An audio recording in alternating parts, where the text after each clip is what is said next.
Hey. Hi. Hi. I did it right. Yeah, because I really don't know what I'm doing on Oh, me IG. either. So, I was just sharing. This is my first Instagram live ever. I've never done ah, this. both of us, we are both IG Live virgins. Wow. Thank you so much for joining me in this conversation. I'm so excited to have you. Oh, you're so welcome. Thanks for having me.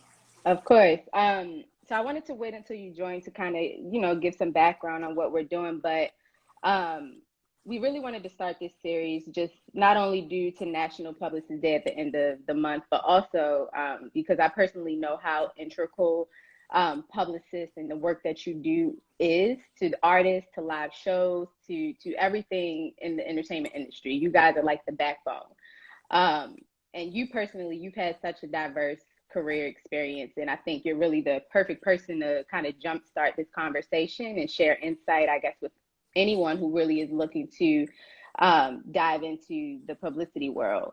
Um, so, with that said, I know that prior to your current role at Warner, you essentially kicked off your career a long time ago at Def Jam.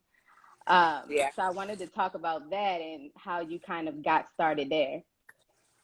Well, yeah, Def Jam, it was an amazing experience. I don't think those type of opportunities and that level of being immersed in this industry is even available anymore, Hmm. honestly. But I considered it a golden era when I was there, and Hmm.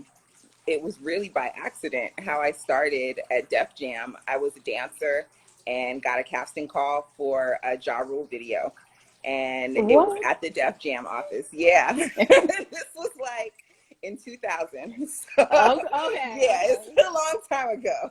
That's amazing But though.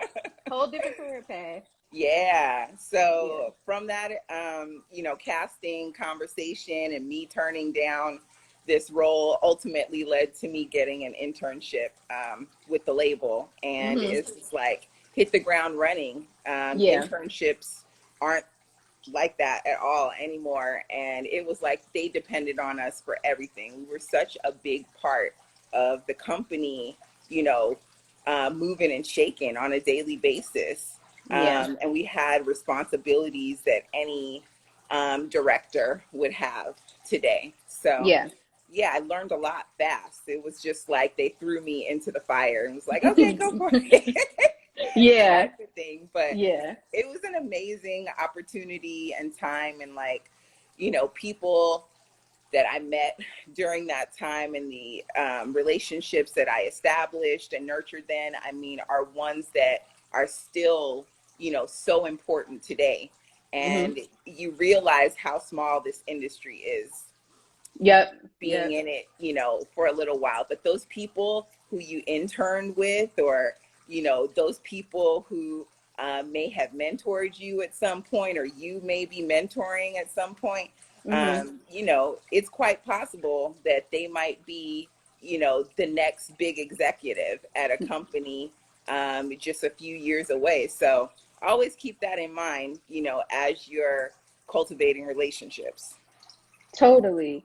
And then kind of picking up on that, I think a lot of people, I know for me, even starting off in the industry, I saw PR and was just like, oh, that's the fun job. That's like the glitz and the glam of it all. And I don't think a lot of people, even just from me, in my experience, just knowing a few publicists, it's a lot of grind that goes into your role, and it's really not fun every single day. So I guess at Def Jam, were there any times where you kind of had like those humbling moments where you were like, oh, I didn't realize that this was a part of the job or what I was signing up for, that kind of, I guess, now you look back on it, kind of molded you into who you are? Absolutely. I mean, you're right. It looks like the glamorous job in the music Mm-hmm. industry, and you're always out with artists on red carpets and whatnot. But that is such a small percentage of what we do as Mm-hmm. publicists. And it is a daily grind. Um, Not only from, communicating is is our main job and responsibility, but there's so many ways to communicate. And we really,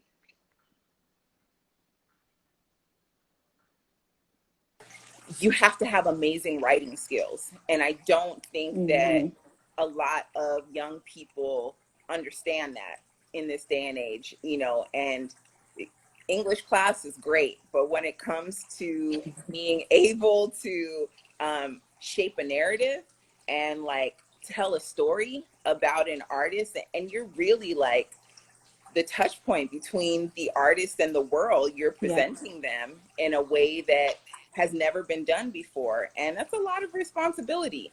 You know, people have to know how to communicate, and great writing is a big part of that. I write so many press releases, media alerts, you know, email pitches on a daily basis, that if I did not have like real communication, writing skills, and I mean that's down to, you know, grammar and editing, like it, you'd be surprised. Guys, use Grammarly. Like seriously, Grammarly. publicists should not be sending emails with crazy typos and bad grammar. It's just not cool. So yeah, I think that a lot of people come in this industry just thinking that it's about getting an artist out there and going to parties, and that's not it. So it's not get it. your game up, you know, do your homework and make sure your communication skills are on point. Yeah. Were there jumping back to Def Jam, I guess, were there any major artists that you worked with during that time in the early 2000s that you can remember, or like any early campaigns that you can remember that were, I guess, really memorable for your career? Yeah. You know, a lot of those artists went on to be major superstars. One in particular, Rihanna. I worked, you know, her first 3 projects, and she was just always an amazing person, getting to know as a teenager, but watching her grow as an artist and a businesswoman has just been a joy to me. Because I always knew she had the talent, but it takes much more than talent to make it in this business and to, like, you know, thrive in the way that she is. So I really think that was a campaign that was memorable for me because she was the underdog when she was first signed. You know, we had Tierra Marie and a couple others who were positioned to be the breakout artists of the time. And Rihanna, her grind and her work ethic is something that I remember to this day, and it's a testament to why she's where she's at right now. Yeah. Yeah. That was such a prominent time. Like I can't even imagine what it must have been like to be working in music during those years. So it's Yeah. I amazing. mean, from Pon de Replay to Yeah. Good Girl Gone Bad, I mean, and that was in a Right. matter of like 2 years. Yeah. Yeah. That's So incredible. And then, so jumping into, you know, you kind of left Def Jam, went out on your own and created your own firm, AKW Public Relations. How did you gain that confidence to step out and just say, I'm going to do my own thing, create my own lane? You know, when did you feel like, okay, I have the knowledge and the confidence to do this on my own? well, that actually didn't come until after the company was established. I was kind of just like, things were moving so fast for me at that time. I never saw myself as being a business owner or wanting to take on the role of, you know, managing a company and people underneath that. Right. It came out of necessity. I was at a place where I had, you know, several breaking artists, Ty Dolla Sign, Fetty Wap, Little Pump, and others that were really like making waves on a mainstream level. And I was hiring more help. I couldn't do it on my own. And then, you know, bigger deals started coming my way, and I'm working with all of the labels at one point. And I just was like, okay, tax time is coming and I got to figure this out. I mean, more than anything, it was, you know, a tax financial situation where I was like, okay, this makes sense for me to just go ahead and incorporate and start an LLC. Otherwise, I would have been in trouble, probably. Yeah. So it came out of necessity, but it was so empowering once I did really take that stride, because I was scared as hell. I mean, honestly, the furthest thing from my mind was running a company. I just wanted to be in it with the artists, doing what I do, pitching and managing, press campaigns. But it got to a point where I was like, I need to do what's best for me in my Yeah. life and in my career. And right now, it's about branding myself. We were in a position with labels where, more and more artists left to be independent. And there was a shift in the way that the music industry was working with independent artists.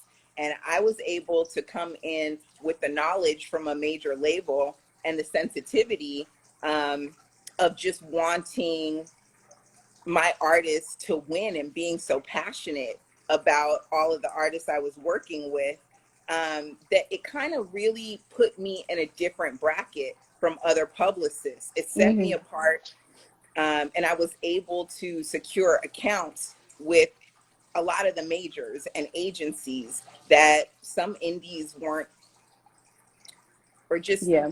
they couldn't get to. And Yeah. so now, with that, it just made me really conscious of my power and what I'm capable of, and that I did all these things on my own without a major label behind me, off of a Gmail, email address. And I was Yeah. like, oh, then I started to think, oh, I got Yeah. this. I could do this. Like, this is nothing. I've already been doing it.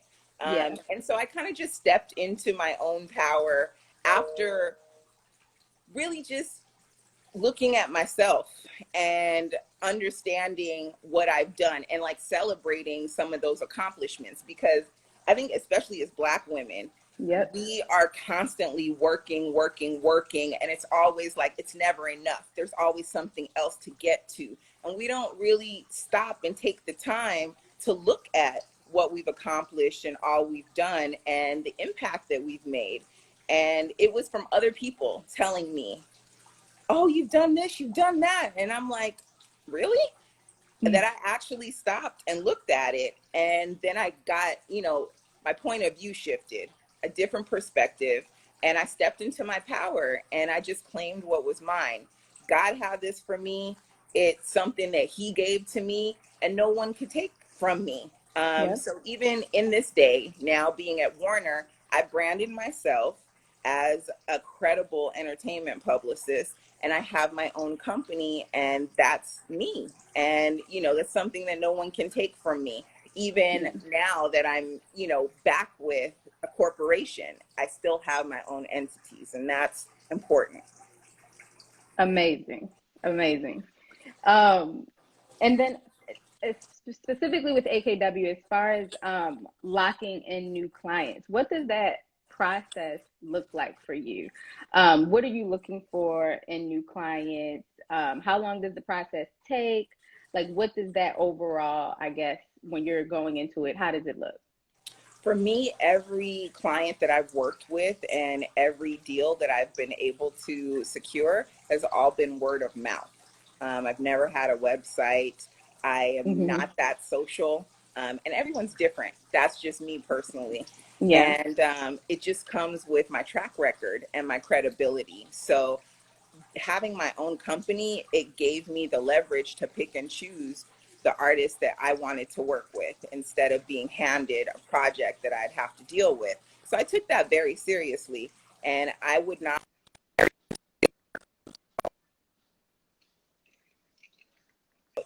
the people that I choose to work with, and it has to be a real connection between myself, the artist, and the team that they work with, number one.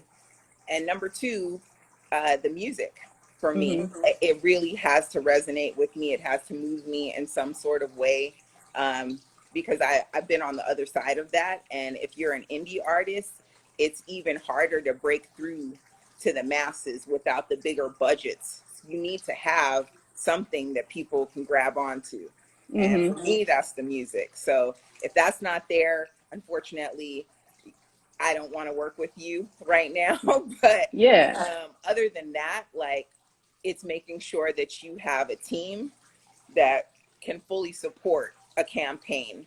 Um, and once those things are in place, it's really just about, um, the agreement, establishing an agreement, and every indie publicist should do that. Going into a situation, there should be some sort of contract. Mm-hmm. And I generally start off with, a 3-month contract, which is enough time for an artist and a publicist to get things moving and to figure out, if they're working together in the right way, and also enough time to switch things around if you need to. So Yeah. yeah, I'm just real transparent in my conversations with my potential clients, and I Yeah. definitely do face-to-face meetings before we figure out what any of the next steps are. Yeah. And I know you started at Warner last year, 2019. Um, what was the transition like from going to from your own company, your own firm, to now going back to a major label? What was that transition kind of like? And also, what are the key differences that you see in your day to day from your major label role versus your personal firm? There's a lot of differences, but again, a lot of it is the same. A publicist is a publicist is a publicist. You're Mm-hmm. going to be pitching and reaching out generally, if you're a music publicist, to the same, music contacts, give or take.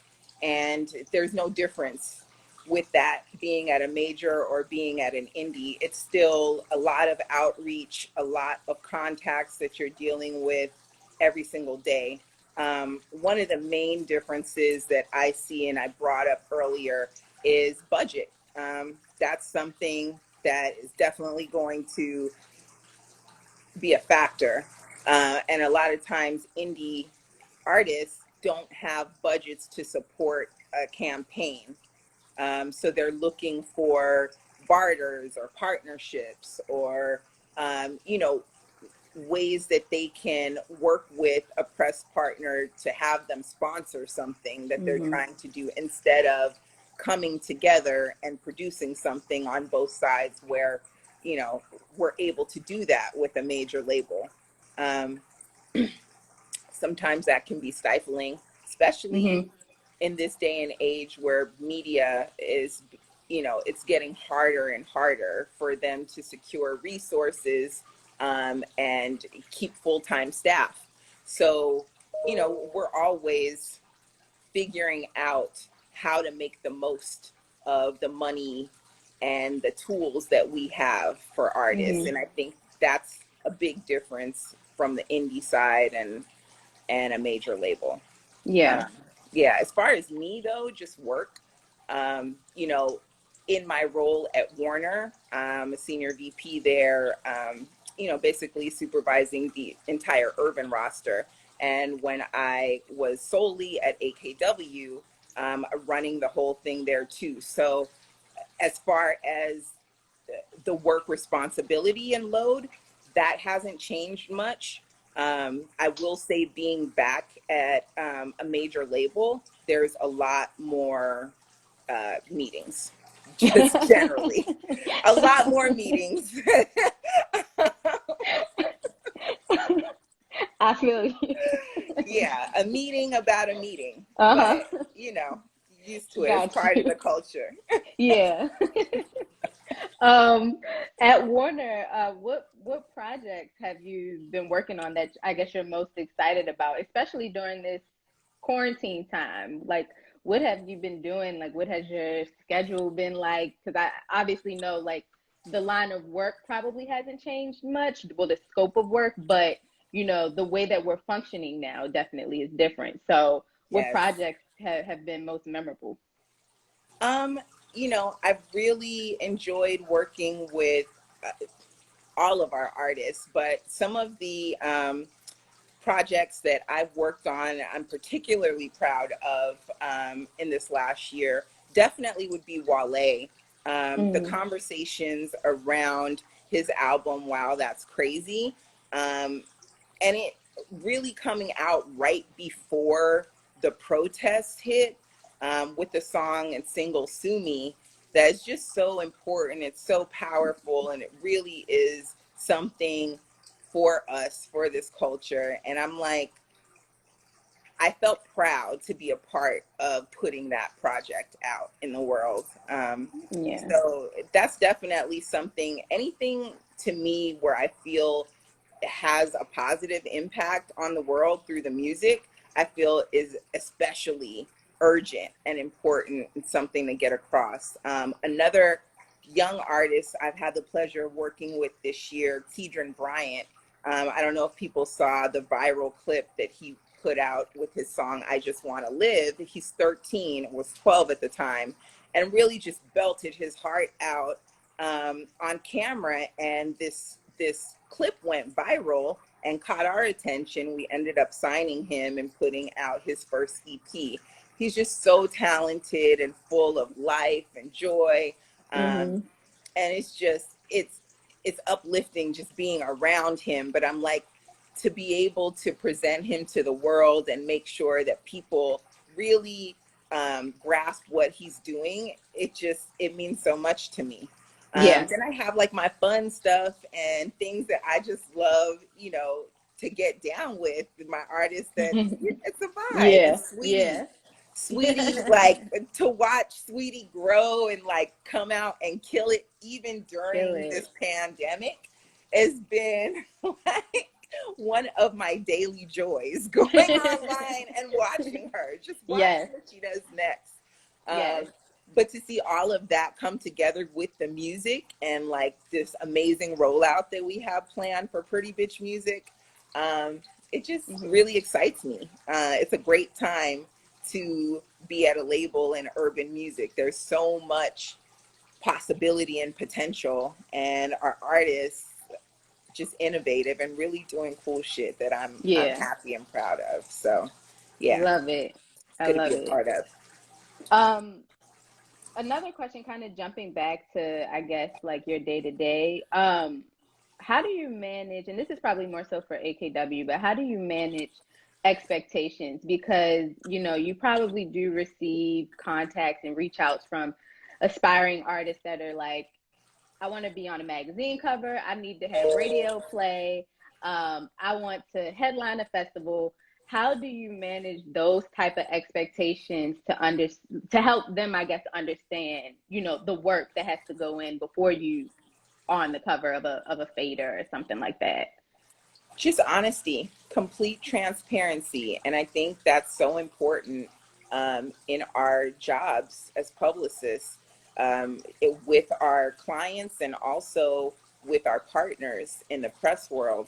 I'm just all about, listen, keep it 100%, and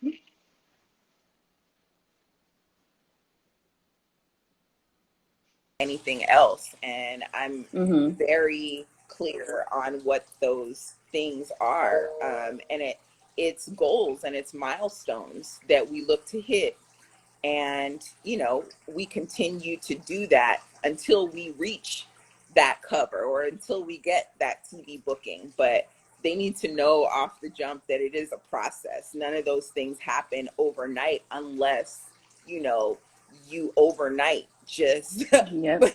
came with a 50 million plus view on a video or something like that that would warrant Yep. um, a TV look off the top, or you just, debuted in the top 10 on Billboard Hot 100. Yeah, then we can have a conversation. But Right. until that happens, we take the steps that we need to take to get there. Yeah.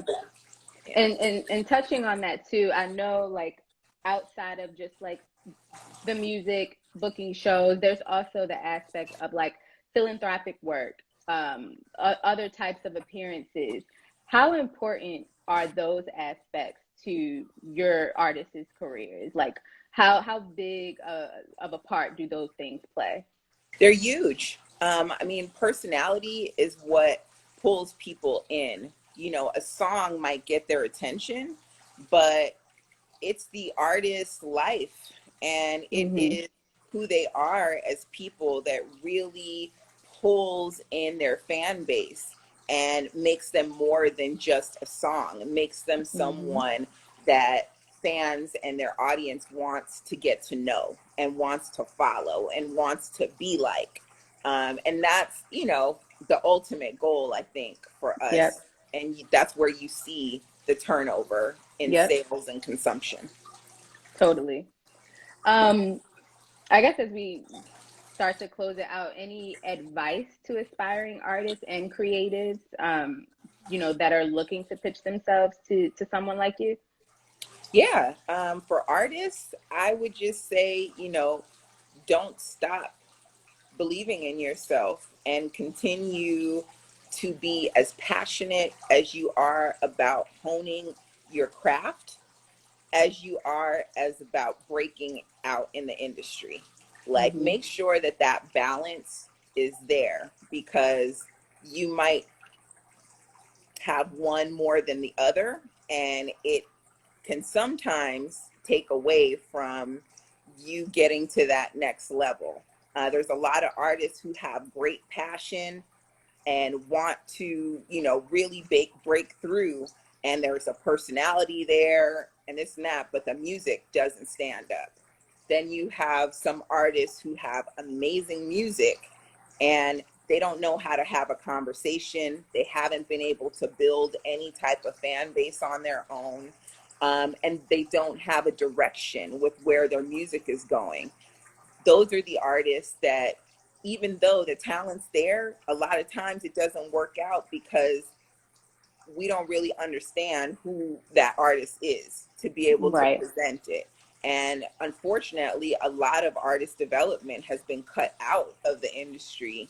And artists need to come into a situation really understanding what they're bringing to the table, what they have to offer, and they can show that to us right away. And with that, not only show that to us, but show us that there are people who are into what they're doing. Mm-hmm. Yeah. And then, on the publicist side, I would just say, to, be serious. If publicity is what you really want to do and you see yourself in this for the long haul, treat it like you would anything else that is going to be a career choice for you. Find a mentor that you can go to and that can help guide you through these murky waters, especially right now, because Mm-hmm. things are ever changing. Yep. And establish that circle of young PR professionals who are in it with you, who are connected to, different press partners and publications, but who also are paying attention to what's going on socially and know what's hot right now and understand the culture and have, their finger on the point. Like, Yeah. those things are so important. So, yeah, really take the time to Mm-hmm. learn and Yeah. invest in yourself in that way. Thank you. Thank you so Yeah. much. It's been so great speaking with you. I'm so appreciative. Thank you. This was great. Um, Thanks. And thank you everyone for tuning in. We'll be back next week with our next guest. Thanks, awesome. Aisha. Bye. Take care. Bye.